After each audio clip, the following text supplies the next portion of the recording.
I am so glad you're joining me for this class. I love brunch. I think it's such a festive mood, friends gathering together. Oftentimes you go out, but it can be just as fun in your own home, and there's no waiting in line and there's no waiting for the food.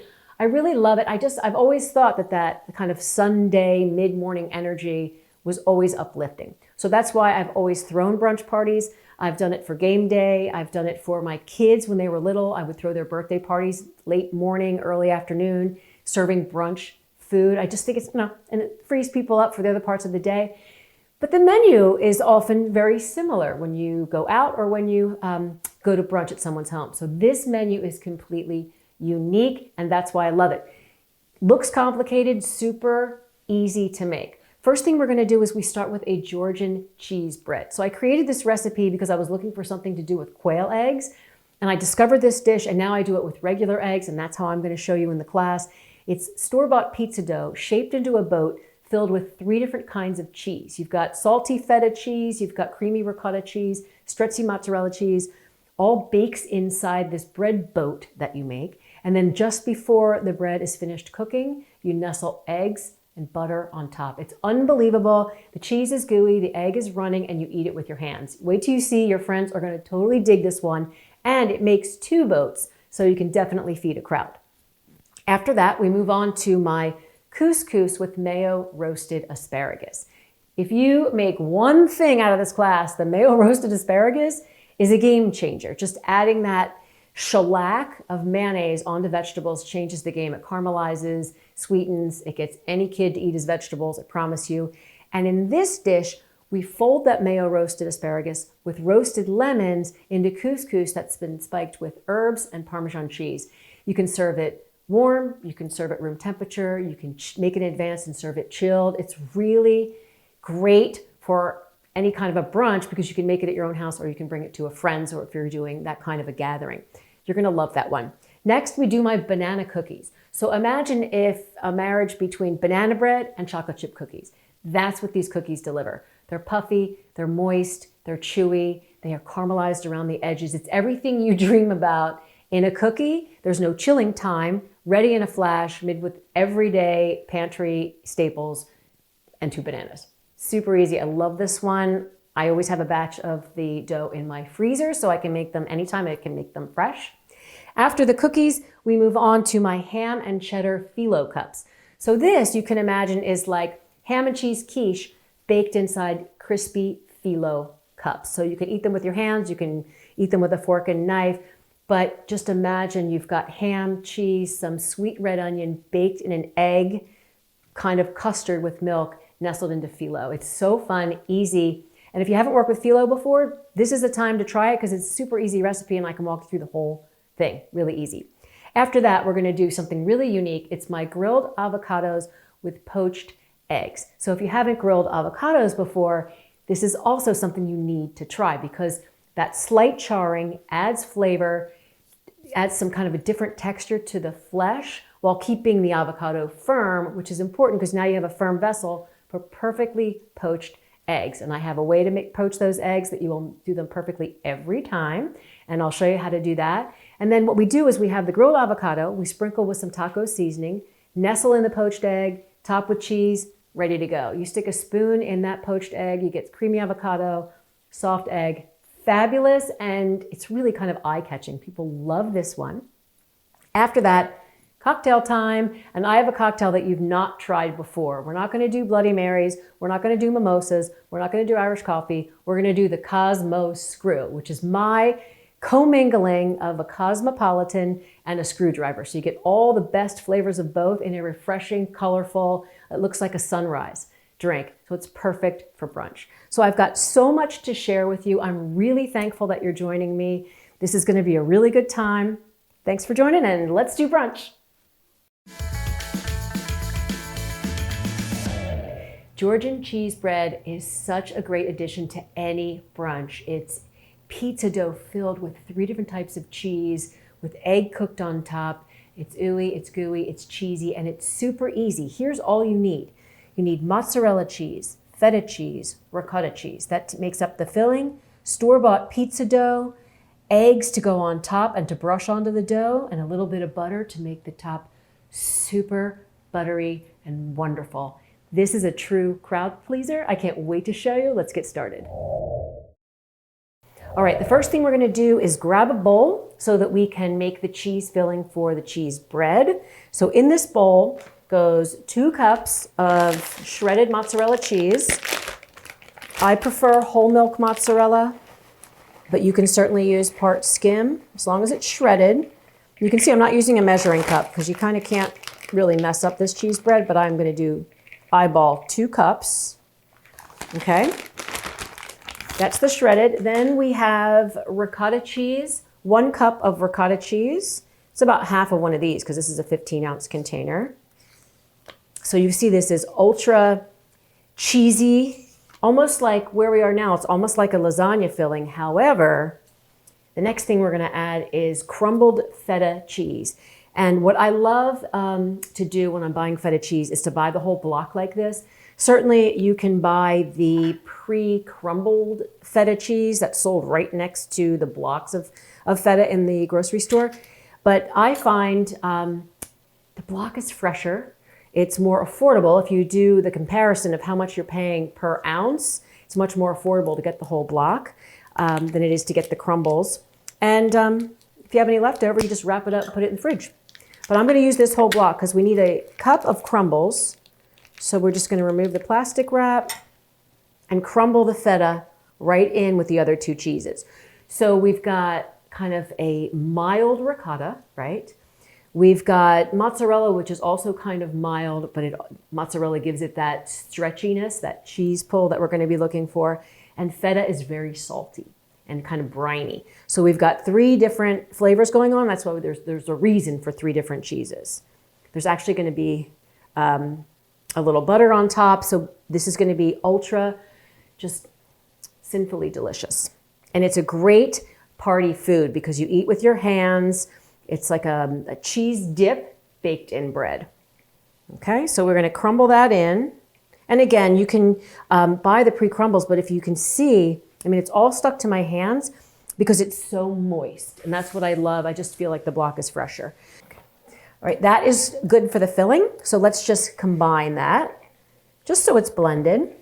Just as if you were doing a lasagna filling or stuffed shells, you just want the 3 cheeses mixed equally throughout the mixture. We don't need any seasoning here. The traditional Georgian cheese bread is made just this way. I originally got the inspiration for this recipe because I got a shipment of quail eggs. They were little tiny quail eggs.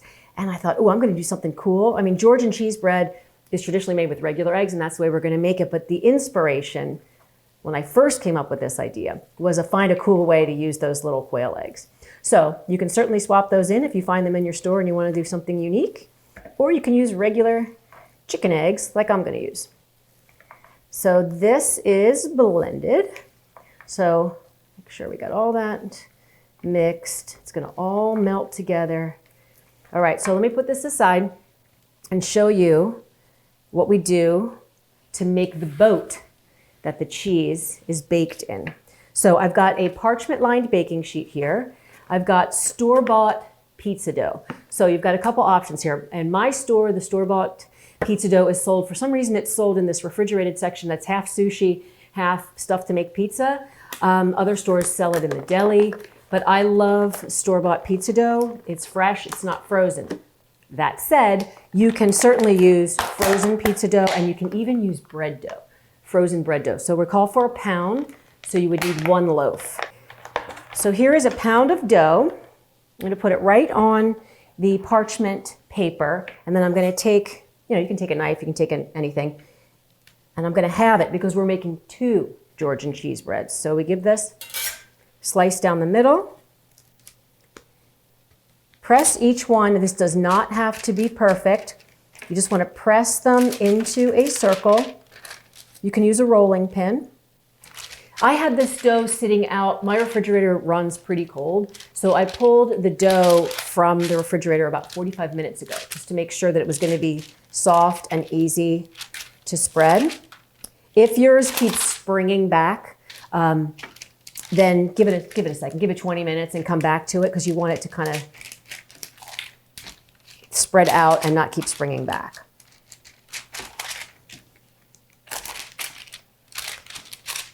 So just keep pressing the dough, pushing it out. Again, if you want to use a rolling pin, certainly you can, but it does not have to be a perfect circle because we're not keeping it in a circle. We're going to roll up the sides and create a boat. All right, I've got my 2 circular dough shapes on the parchment paper. Now I'm going to put the filling in the middle. So we've got that 3 cheese filling. Let's use a spoon here. And we're going to put it right in the middle, mound it up. This is a lot of cheese, right? But you'll see it melts and creates this most incredible dip.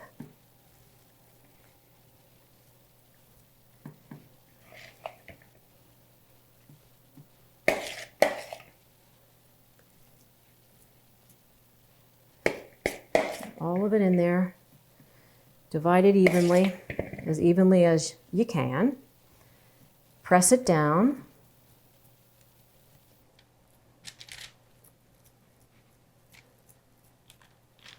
Okay, let me wipe my hands quickly. Now the next step is super fun. We're going to roll in the sides to create this boat shape. So this side, and you get to the end and you wait, keep it there, and you do this side, bring it up and around. So the bread's going to rise in the oven as the cheese melts. And then when you get to the end, you twist to create kind of a canoe shape. We'll do this end. Let's do the other one. Just kind of stretch and roll. Have fun. Do this side.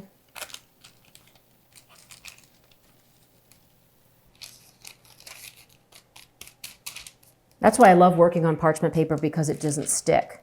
So we know that the dough is going to roll up nicely. And then we twist the end, making a canoe. Let's do this side.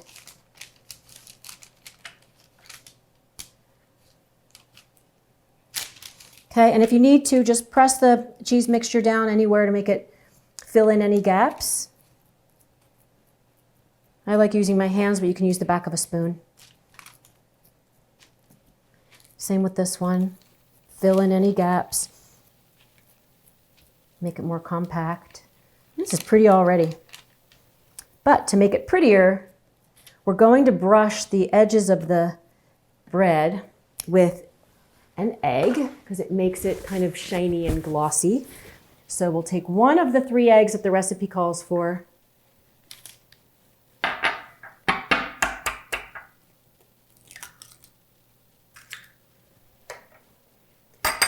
Give that a quick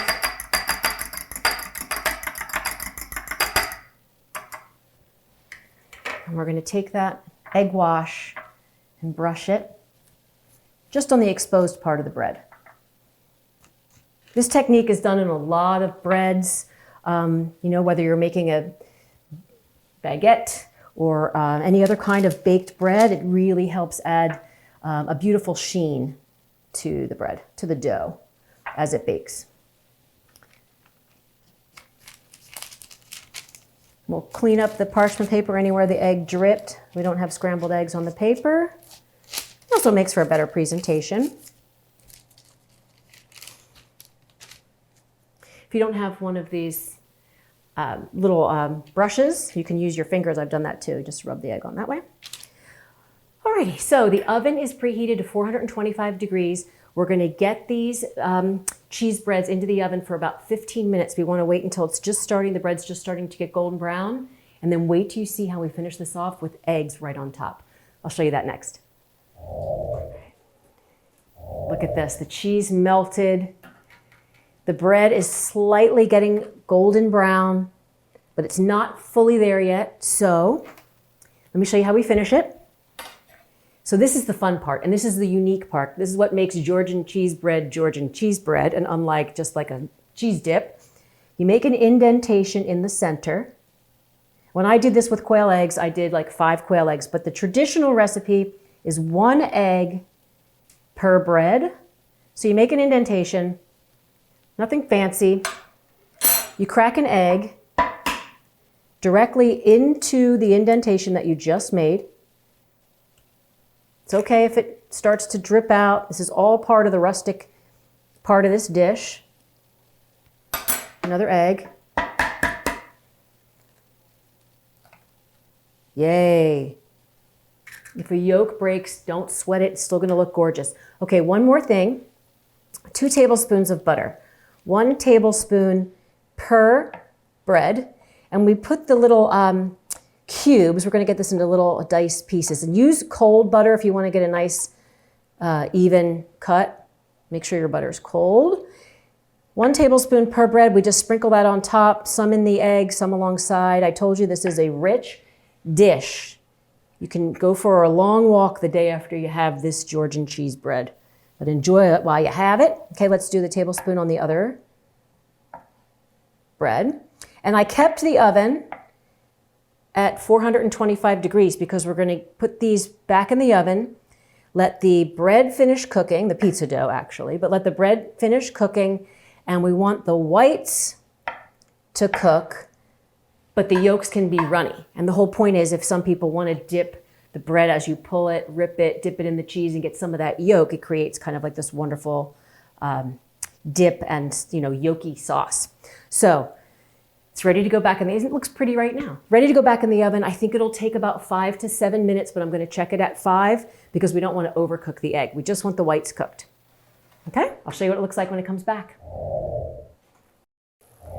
Look at this. This has been 6 minutes for more fully cooked egg.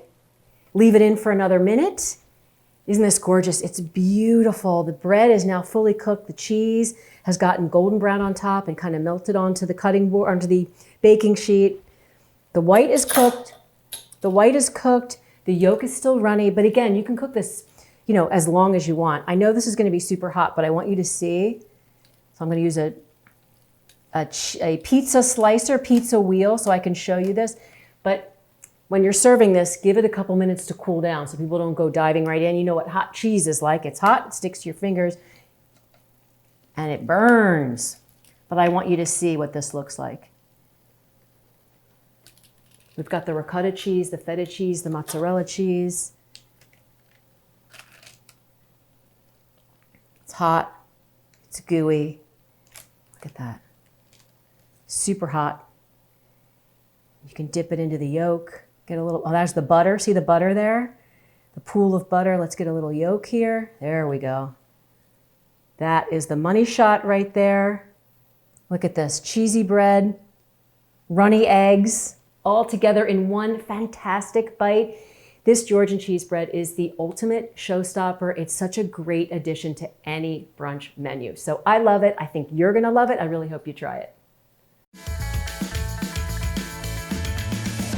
This couscous with mayo roasted asparagus is so amazing. It's got 2 elements that are cooked separately that come together at the end. Here's all you need to make it. We have fresh asparagus, mayonnaise, and lemon. That all gets roasted together in the oven, while the couscous is tossed with oregano, thyme, Parmesan cheese, olive oil, and a little salt and pepper.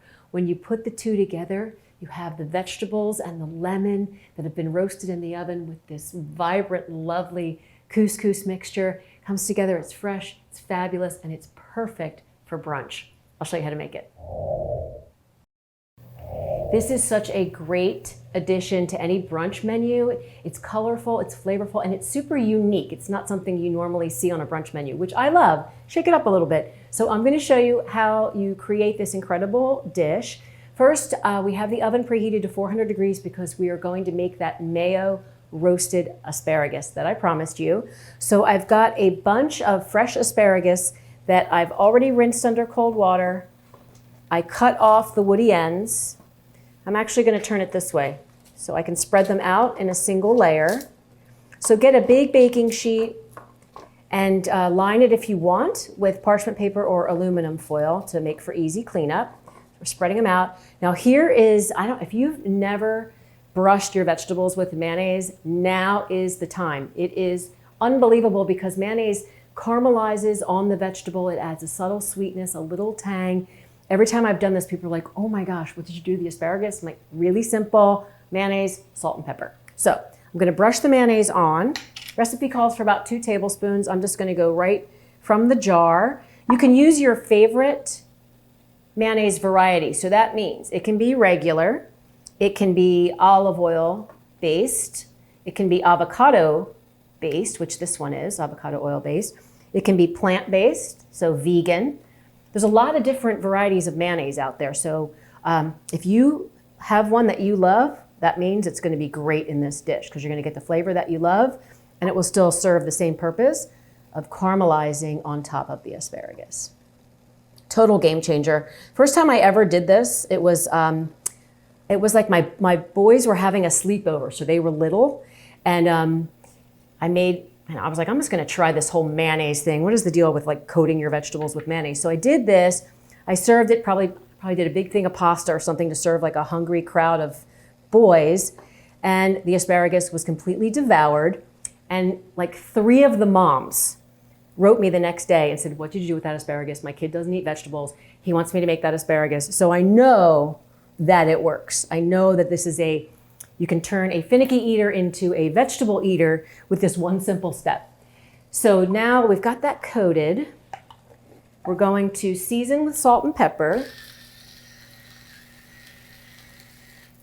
And depending on the mayonnaise you use, some is saltier than others, so you can eyeball or adjust accordingly.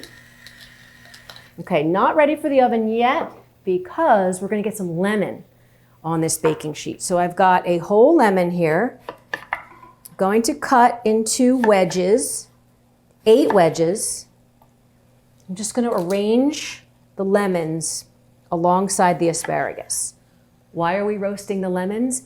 Because the lemon caramelizes and it creates the most wonderful tangy sweet flavor that you don't get from just raw lemons. So I love this trick also.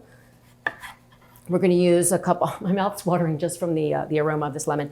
We're gonna use some of the lemon for garnish and some to squeeze into the couscous. So as I said, the oven is preheated to 400 degrees. We're gonna pop this in for 8 to 10 minutes until the asparagus is caramelized and crisp tender, and the lemons will be a little bit caramelized too. So we'll get those in and then I'll start the couscous. I love recipes when you can multitask. So that's gonna take about 10 minutes. The couscous is gonna go into this pot. I have boiling water. So the recipe tells you to, it's definitely boiling water. The recipe tells you to follow the instructions on the package. So this is 1.5 cups of water per cup of pearled couscous. So I have 3 cups of water in here. And if you haven't seen pearled couscous before, it's little balls of semolina and they puff up and they're wonderful. It's a little bigger texture than regular couscous, which you could also use, but I love that this is a little bit heartier little ball of pasta. So 2 cups. Going in. Salt and pepper. There's no need to add butter or olive oil or anything at this point. If the packaging says to, you can, but we're gonna add that later. So we've got this simmering. I'm gonna turn the temperature down, pop the lid on, and check on it in about 10 minutes, and that's when the vegetables and lemon are gonna come out of the oven. So I'll show you what it looks like. Look at this beautiful asparagus, caramelized lemon. Look at that, you can see where the mayonnaise has caramelized. The lemons are golden brown, they're roasted. They're gonna be a softened tangy, so it's like a tangy sweet. So while that cools, because I wanna cut the asparagus into bite-sized pieces, I'm gonna finish the couscous. So it's been about 12 minutes on the couscous. The packaging said 15, but you always want to check it because you never know how long the couscous has been on the shelf. It's always good to check on the early side of any range when you're cooking any kind of pasta. So I'm going to give this a stir. Beautiful. Oh, those, I wish you could smell the lemons. They are very, very aromatic and wonderful right now. It's just a really wonderful fresh lemon aroma. So into this couscous goes 1 tablespoon of olive oil. So that's why I said you didn't need to add it before, because we're going to add it now. This is kind of like a salad. So it's great for brunch because you can serve it warm, room temperature. You can even serve it chilled. So it's a great make ahead dish as well. So we've got that. We've got 2 tablespoons of preferably freshly grated Parmesan cheese. And I buy my Parmesan cheese pre-grated from the grocery store, but in the refrigerated section, not the shelf stable section, because I find it's much fresher. Then we've got half a teaspoon of thyme, dried thyme. And this is a really fun, playful dish that you can use fresh or dried herbs. I love the combination of oregano and thyme with the asparagus and lemon, but you can do Italian seasoning, parsley, basil. You know, have fun with it. Use what you have. I've got a teaspoon of dried oregano. Give this a stir to get the dried herbs hot, the cheese melted, the couscous coated with the olive oil. Let me grab the salt and pepper, season that a little bit. You can adjust the seasoning after, you know. Just get enough in here now for this layer, but you can add more of each later on. So now we just give that a toss. And while this gets commingled and fabulous, I will show you the next step. Let's just cut the asparagus into bite-sized pieces. So we take this beautiful mayo roasted asparagus, get it to a cutting board, grab my knife. It's hiding over there. And I'd say 1.5 inch pieces. And get that into the couscous. So now you've got that flavor of the roasted mayonnaise right in here with the couscous. So that's why you don't need a lot of ingredients in the couscous, because we've got all the flavor from the roasted asparagus. Let's do this last batch. It doesn't take long to get the asparagus cool enough to handle. Just make sure you don't burn yourself. There we go, beautiful spears.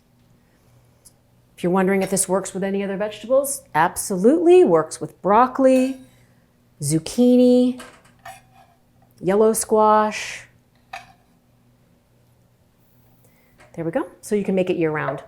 Then we're going to take half of the lemon wedges that are roasted and super soft now and squeeze that. Look how juicy that is because it was roasted. Squeeze 4 of the 8 right in the pot with everything else. And then we'll save 4 for garnish. See how much more juice comes out than if this was a raw lemon. Let's give that a toss. Oh, look at that. You can see the cheese melting. Stretchy. That's why I love freshly grated Parmesan cheese, because it melts like real cheese versus what you would find in the boxed containers, the shelf-stable containers. Okay, so this is ready to go to a serving bowl or platter, whatever you have. I am going to grab one and show you how I finish the dish. Look at this. You can see the melted cheese, and the aroma of the lemon, it's just a pop of fresh flavor, and lemon brings out the flavor of everything else. I just got a hit of oregano and thyme, so it really is a flavor catapulter. Just like salt, lemon does the same thing. So let's get it to a bowl, or I like a wide bowl. I mean, this could actually be used to make like chicken pot pie, this dish, but I love it because this is just, I like spreading this out, but you can certainly put it in a deep bowl.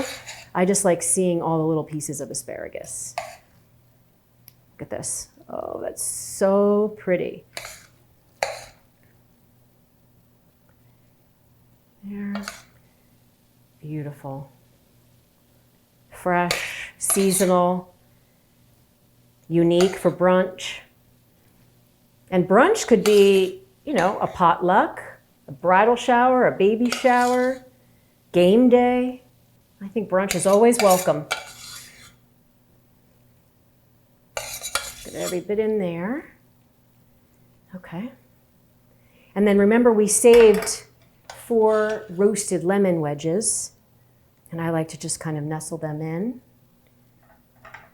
wherever along the side. And then kind of makes for a prettier presentation, but also if you want to squeeze more over before serving. Or if someone serves and wants to squeeze over. So there you go. Let's see if there's any lemon juice on the plate. No, there wasn't. Don't want to miss a drop of that special sauce. So there you go. That is my couscous with mayo roasted asparagus. Perfect for brunch, perfect anytime. I really hope you try it. It's cookie time. Who doesn't love cookies? And they're especially great for brunch, especially these cookies, because they're spiked with bananas. Here's all you need. We've got flour, we've got brown sugar, granulated sugar, we've got some cornstarch, and I have a tip for why, baking soda, bananas, butter, vanilla, salt, and of course, semi-sweet chocolate chips. So it's kind of like your regular chocolate chip cookie dough, but I spike it with banana. Out of this world, I'm going to show you how to make them. If you haven't ever thought about making cookies for brunch, now is your chance. You should do it, especially because it's got that sweet banana flavor, which I love. So I'm going to show you how you make the cookie dough and get it straight to the oven. There's no chilling time with these cookies, so it's super easy.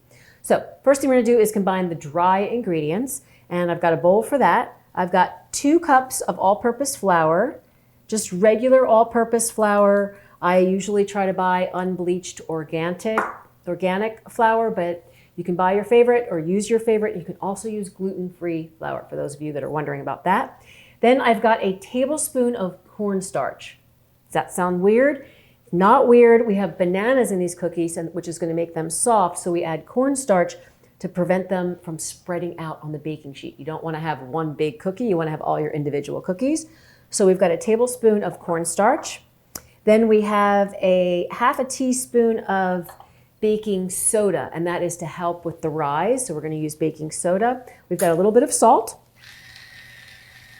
Always add a little salt to your sweets because it helps balance the sweetness and elevate the flavor of the chocolate. So we're going to just blend the dry ingredients together. No need to sift. This is really the easiest cookie dough you will ever make. Okay, so we're going to set this aside while we do the butter-sugar combination. So we've got 1 stick of unsalted butter, softened.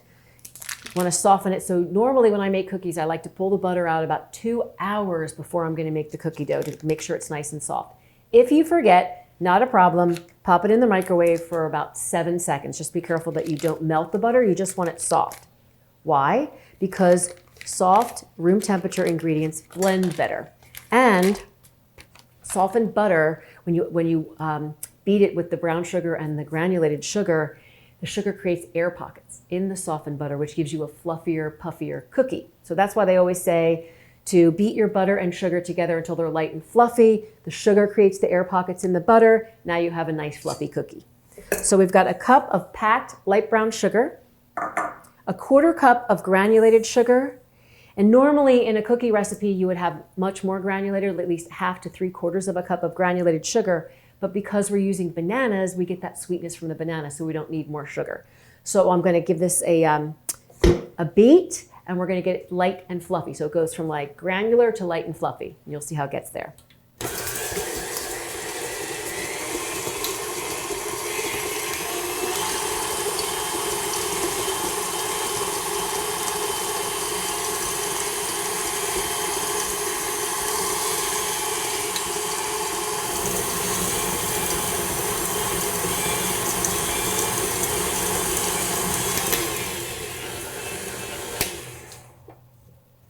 See how this is perfectly blended because the butter was soft. It's light and airy, and now we're going to add the banana. So what I like to do is just to make sure the banana gets incorporated, I like to give it a quick mash. So I've got an extra little bowl here. You could put the banana straight in, but I just to make sure it gets incorporated evenly. Just give it a little head start. Make sure you use ripe bananas. They don't have to be blackened, like we're not making banana bread, but you want them to be soft enough to be able to do this, to mash them. So I made these cookies just for fun. I was like, I'm going to do something different for chocolate chip cookies.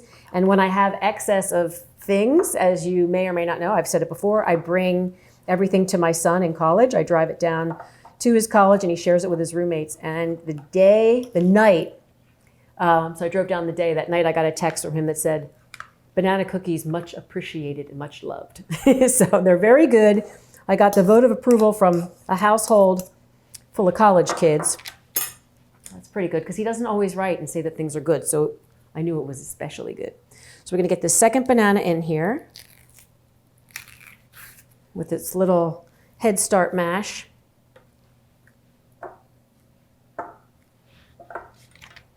And what I also love about this recipe is that there's no chilling time. So normally with cookie dough, you chill the dough for at least 30 minutes up to an hour so that the cookies don't spread out. But because we added the cornstarch, that's going to help prevent the spread. You certainly could chill the dough. I mean, this is a great prep ahead for a brunch party you have. You want to do the cookie dough in advance, pop it in the fridge, bake when you're ready, pop it in the freezer. You don't even have to thaw the dough. Okay, we got that. Second banana, a little partially mashed there. So now we're just going to blend.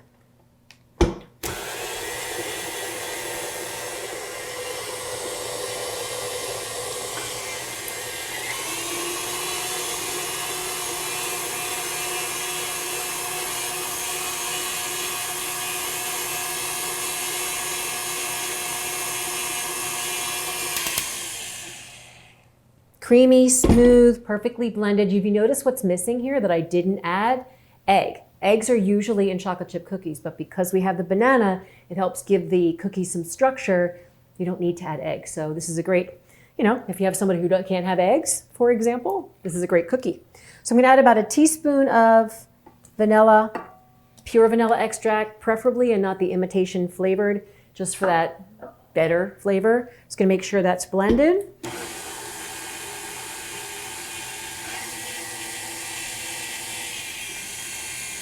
Okay, and then you want to make sure before you add your dry ingredients, I always like to get in there and wipe down the sides of the bowl. Sometimes you find a piece of butter got stuck or sugar could be stuck over there. I just like to make sure everything's incorporated before I add the flour mixture, which is next. So let's get to that. And when I do cakes, cookies, quick breads, I do a little bit at a time so it doesn't come flying out. So I'll put the flour in, give it a stir on low. The worst thing is when you went to all the trouble to mix everything and then it comes flying out of your mixing bowl. A little bit more. Stir. That said, you don't want to overmix the flour mixture because then you'll overwork the gluten and that can make for tough cookies. So I'm just getting it incorporated without having it overflow.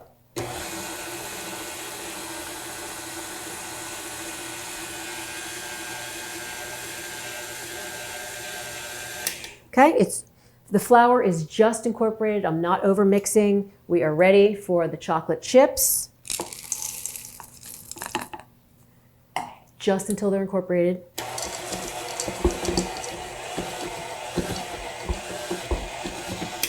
Fabulous. All right, look at this cookie dough. It's beautiful. I am going to make sure that everything's incorporated with one final pass through with the spatula. Make sure there's no flour on the bottom of the bowl, and then everything's incorporated. I'm using semi-sweet chocolate chips, morsels. You can use milk chocolate chips and you can use chocolate chunks. Just use the same amount, 1 cup. See, this is why I like to get in there and just make sure. Since we're not over mixing it, sometimes some flour gets stuck at the bottom and you can easily incorporate it just like this. Beautiful.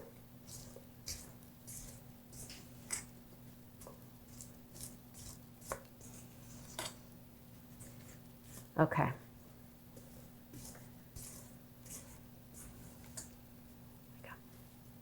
All right. So now we're going to get this to a lined baking sheet. Let's move this out of the way.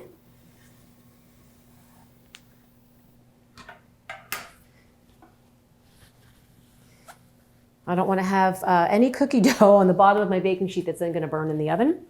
So we've got a baking sheet here already lined with parchment paper. I love buying these pre-cut sheets of parchment paper. I just slide them right out of the box and onto my baking sheet. All right. Now I'm going to use a cookie scoop. This is about 2 tablespoons of cookie dough. And I love it because then I'm sure that the cookies are all uniform, so they all bake at the same time. So if you don't have a cookie scoop, you can use 2 tablespoons, or for smaller cookies, 1 tablespoon. For larger cookies, 3 tablespoons. But as long as they're the same measurement, then you're sure that they'll all cook at the same time.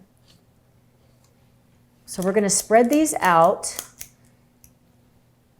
So you want to just do no more than 12 on your baking sheet so that they don't get stuck together. See little flecks of banana in this one. I love it.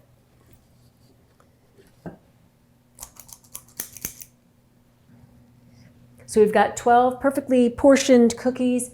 The oven is preheated to 375 degrees. I'm going to pop them in. I'm going to check them at 8 minutes, but they take anywhere from 8 to 10 minutes. And I will show you what they look like when they come out. Look how puffed up and beautiful these are. This was 9 minutes in the oven.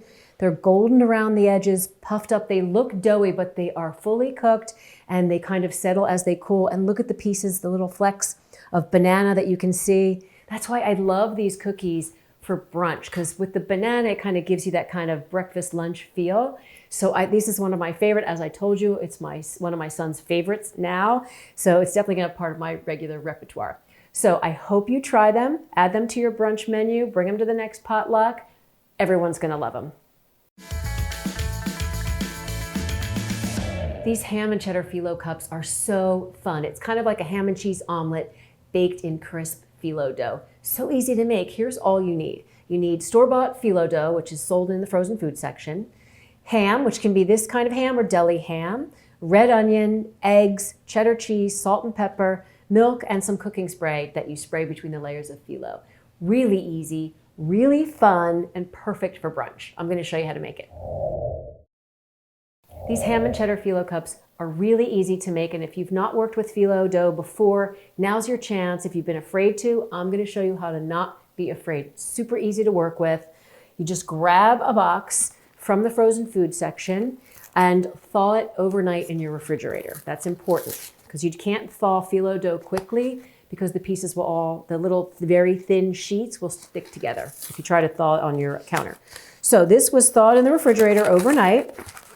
And we're not going to use the whole package, so I can pop the second half back into the freezer for future use. And then we're just going to work with not even all of this either. And it lasts forever in the freezer, so don't worry about that. So the way it comes is in very, very paper thin sheets that are rolled in like this. In plastic, and they quickly dry out. So we work with them quickly. So we're going to do a total of 8 sheets of phyllo dough. So you take the first sheet, and don't worry if it rips. It does dry out quickly. Don't worry if it rips because you won't be able to tell. So we've got 1 sheet down there. You're going to take your favorite cooking spray. You can also brush with olive oil. This is way faster. So what phyllo recipes often call for is for you to butter each layer, which is a lot of work and sometimes a lot of tearing. So I like to do it this way and just layer the phyllo on top of each other and this is avocado oil. You can use olive oil. And the reason you layer phyllo is because as it bakes, the layers separate and create like a crackly, crispy little cup for your ham, egg, and cheese mixture. So this is the third one. Super quick, and you can see I'm doing it on a parchment-lined baking sheet. That's only because I want easy cleanup. You can do it right on your countertop. Get one more sheet here. super thin, so it's easy to grab too if you're not careful. Come on, little guy. Okay, so now we've got 4 stacked up. So what I want to do is I want to get, these are 4 sheets, I want to get 6 cups out of this. So I'm going to cut it down the middle. I'm using a pizza slicer, but you can just use a sharp knife. And then we want to get 3 from each row. So we're going to have a total of 6 cups, and then we're going to do it again so we can fill a whole muffin pan.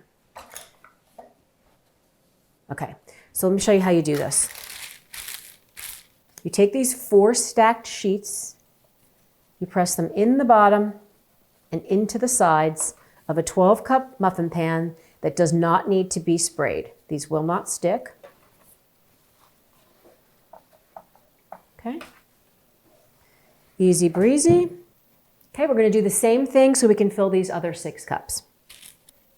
See how easy that is to just create the base for this ham, egg, and cheese mixture? So I'm going to make some room. We're going to put some ham and some onion in the bottom, and these are super customizable. So I am going to use ham, but you can really use, sausage, cooked sausage, your favorite, bacon in there. We just want to have some kind of savory, salty ingredients. Like, imagine like you're making a ham and cheese quiche or omelet. What would you put in that? And I'm using red onion. You can use green onion. You can leave the onion out. And what we want to do is just make fine diced pieces of ham. And this is a kind of a thicker cut, pre-cooked hickory smoked ham. But deli ham, as I said, works just as well. And we're just going to put that into the bottom here. See if I need more. I'll cut more if I need more. So you can use about a half a cup of diced ham or more if you want more. I've done this with broccoli for a vegetarian version. And what happens is as these cups cook in the oven, the phyllo that's sticking up gets golden brown and crispy, and then the inside bakes up like a quiche. It's really fun and super easy. And you can make them ahead. So you can get to the point where before you bake them, you get it like this and then pop them in the fridge for 24 hours and you're good to go. All right, are we pretty even here? All right, now let's get some red onion.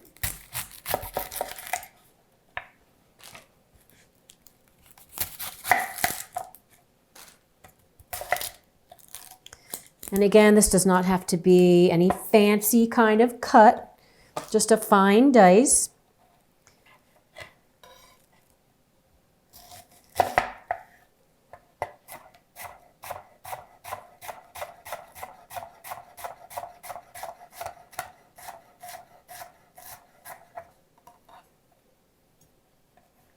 See if that's enough. There's a sprinkling in each one. About a 1/4 cup diced red onion, green onions and chives, like I love it. Shallots would work too. So this is one of those things you can clean out your refrigerator and produce drawer, produce and deli drawer just with these cups. Okay, boop, boop. Awesome. Let's try to use it up. Who's missing some? There. Okay, so now for the egg mixture. Got this bowl. I'm going to do 4 eggs.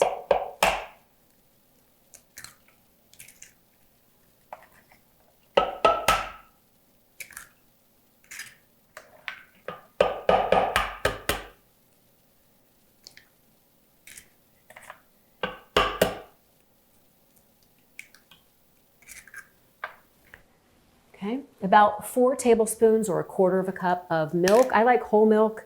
You can use what you have. That's 1, 2, 3, 4. Salt and pepper. Because we have that wonderful smoky ham, you really don't need a whole lot of seasoning. A lot of the flavor comes from the ham and the onion. Got some salt. Give this a whisk.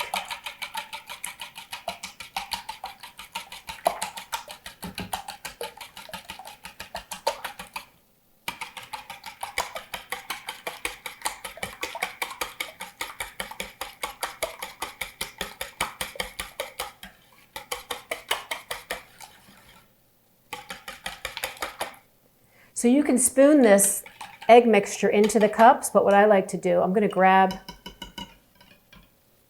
a Pyrex.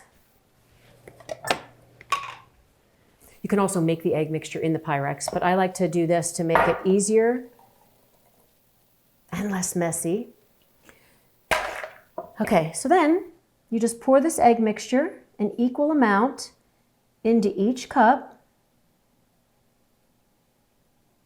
And what I like to do is, if I have any drips, whether I'm making cups like this or muffins or cupcakes, clean your pan before it goes in the oven so it doesn't cook on and it comes out looking great. So I kind of like to get rid of any drips.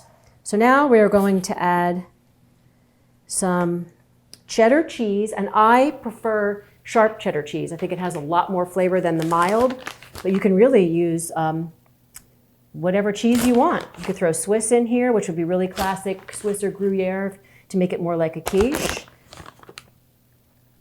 Mozzarella would work, provolone, pepper jack, they'd all be great.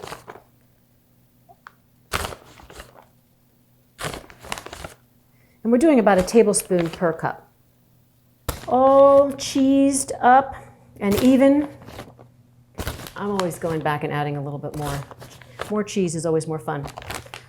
All right, we've got our ham and cheddar phyllo cups ready to go in the oven. The oven is preheated to 350 degrees. They're gonna go in for about 20 minutes. I'm gonna check them then. They go about 20 to 25 minutes. So I'm gonna show you what they look like when they're finished.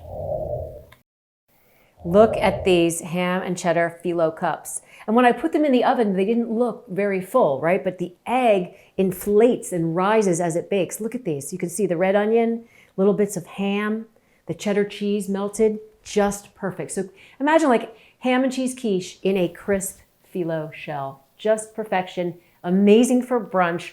Everyone's gonna love it. I really hope you try it and add it to your next brunch outing. I can't wait to share this recipe with you. It's my grilled avocados with poached eggs. So first I'm gonna show you how to grill avocados. Changes the game entirely. And then I have a trick for perfectly poached eggs. Here's all you need for this recipe: Mexican cheese, taco seasoning, ripe avocados, fresh lime, and some eggs. That's all you need, but wait until you see the way this show-stopping dish comes together. It's beautiful, it's easy, perfect for any brunch gathering. Here's how you do it. So the way we're gonna start this recipe is by poaching 4 eggs. I wanna get those started because I have a trick for perfectly poached eggs every time, and you don't need a poacher, you just need a large pan. It can be high-sided, like a high-sided skillet like this, or a saucepan, just enough room for the amount of eggs that you wanna poach. So I brought the water to a low boil, and we're gonna do 1 egg at a time. First, we crack the egg into a bowl, just to make sure that we can slide it into the water. So we're gonna slide it in, and then we'll do it 3 more times.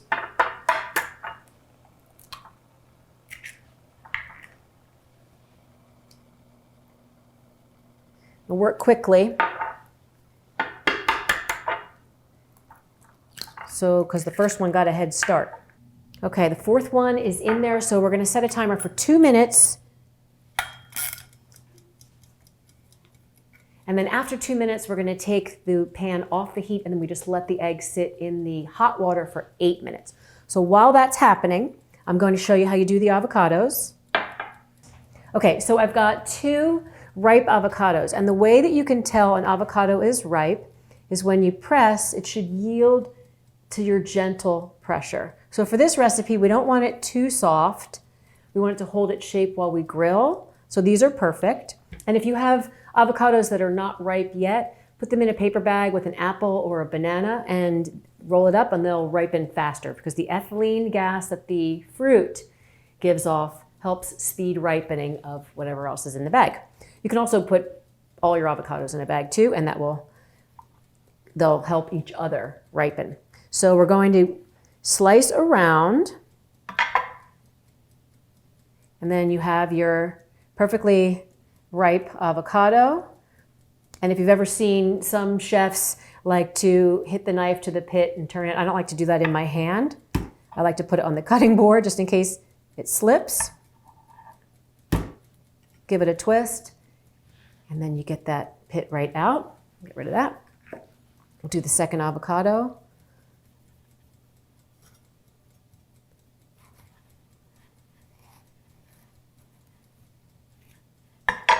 Give it a little twist. Whoops, I think I didn't slice all the way through.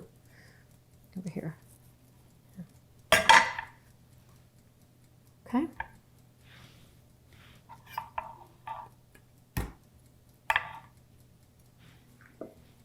Okay, so we take these halved avocados. I need room on my cutting board. We're going to... All right, so the timer went off. I'm going to take the eggs off the heat. Now we need 8 minutes. That's 8 minutes for them to just sit in the hot water. And while that's happening, I'm going to preheat my grill pan to grill the avocados that we just sliced. So I'm going to get this over medium-high heat, get that good and hot. Spray with your favorite cooking spray or brush with olive oil.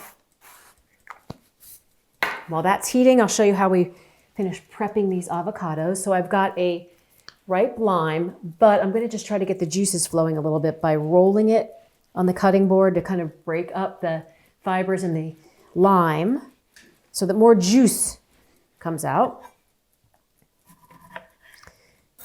And what I like to do, so you know how you do lemon or lime on avocados to prevent them from going brown?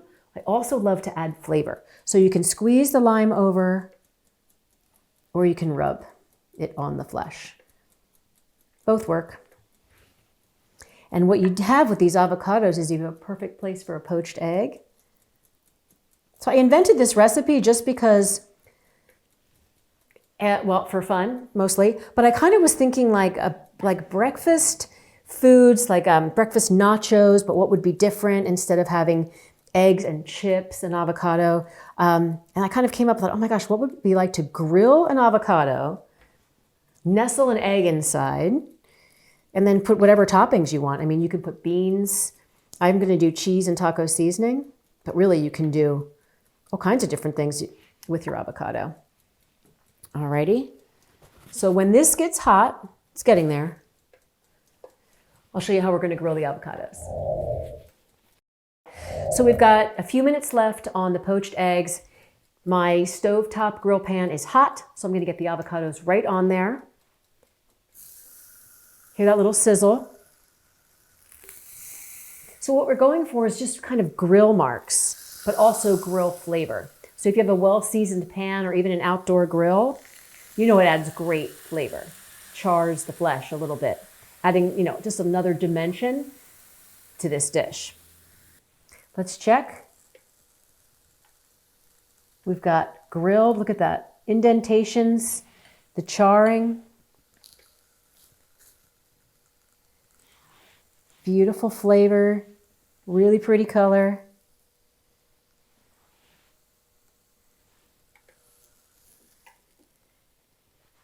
So pretty. Look how vibrant green that is. All right, now we're going to top with some taco seasoning.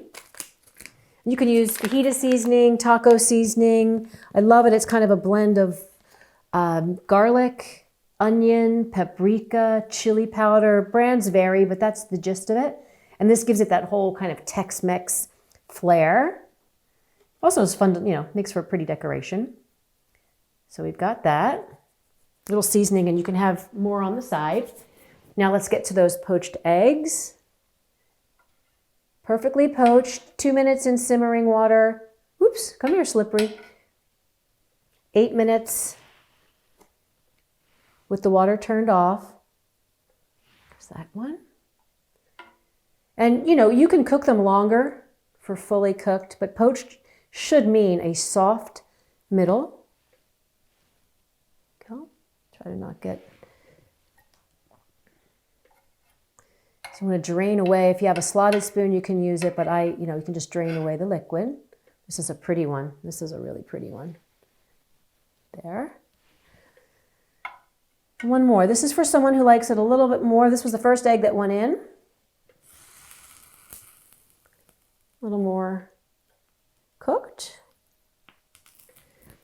And then how I like to finish is a little bit more taco seasoning. This is where you can have fun with the toppings too. I mean, you like jalapeno peppers, pickled peppers, whatever you would, kind of put on your nachos. And then some Mexican cheese, which is a blend of sharp and stretchy cheeses.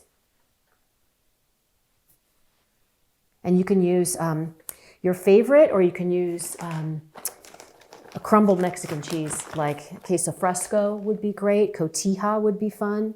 Just a little bit more of that Mexican cheese blend. Look how fun this is. I'm so excited that I came up with this recipe. I think it's so fun, it's so pretty, and it's so unique, and that's really why I wanted to share it, because a lot of people haven't thought about grilling an avocado, and people were worried about poaching eggs, and now you can put the whole thing together in a super easy wow factor dish for your next brunch. I love this dish. I think you're gonna love it too, so I really hope you try it. Every brunch needs a cocktail, right? And there are the classics. You've got the Bloody Mary, Irish coffee, and of course, the mimosa. And they're great, they're wonderful, but I wanted to come up with my own. So I have what I call the Cosmo Screw. So it's like a combination of a Cosmopolitan, which is like a martini, and a screwdriver, which is vodka and orange juice. So it's kind of an elevated version of both of those. Super easy to make. Here's what you do. You take, and you can also make big volumes of this, big batches of this, which I have done in the past. But I'm just gonna show you how to make one drink. So you do about 1.5 ounces of your favorite vodka. It could be any vodka you want. And then where the screw comes in for screwdriver, we do about 3 ounces of orange juice, preferably freshly squeezed like this brand that I love, or your favorite orange juice. And then 1 part or 1 ounce of cranberry juice, where the Cosmopolitan comes in.